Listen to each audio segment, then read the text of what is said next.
Rising out of the desert sands at supersonic speed has not only left Dubai with a volatile balance sheet, but also an enormous carbon footprint.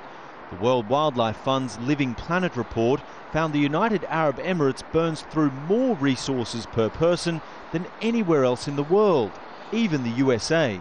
When it comes to carbon emissions, the bright lights of Dubai are only a small part of the problem. The bigger issue here is water.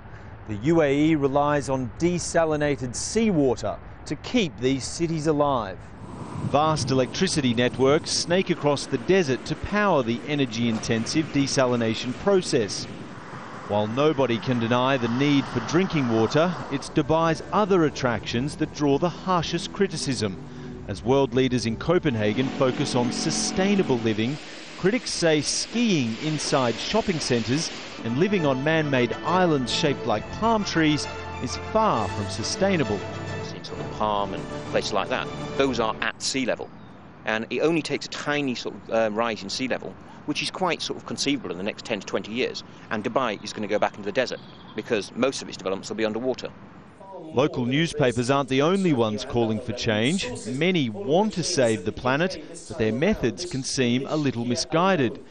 The head of Dubai's local government is recommending car parks be covered with grass to, quote, improve the environment and air, even though such a move will require even more desalinated water to keep the grass alive. Smarter plans are underway at the Masdar initiative in the next-door emirate of Abu Dhabi. Solar panels are already producing energy in what its makers say will be the world's first carbon-neutral, zero-waste city, due for completion in 7 years' time. And we believe that we are going the right way.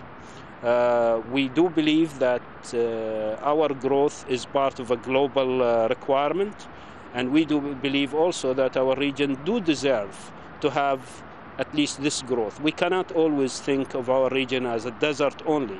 Hamis Bouamim spent a career in fossil fuels before turning his attention to sustainable energy.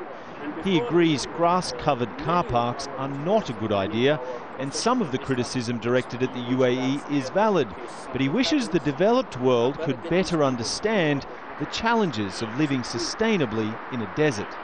Because the heat in here is different, the element in general are different, but nevertheless you can modify to suit this environment, and I think that's the critical part. How can we modify ideas? Dubai's debt problems might slow development enough to lower carbon emissions a little, but the road to sustainability is sure to be a long one for the entire Gulf region. Dan Nolan, Al Jazeera, Dubai.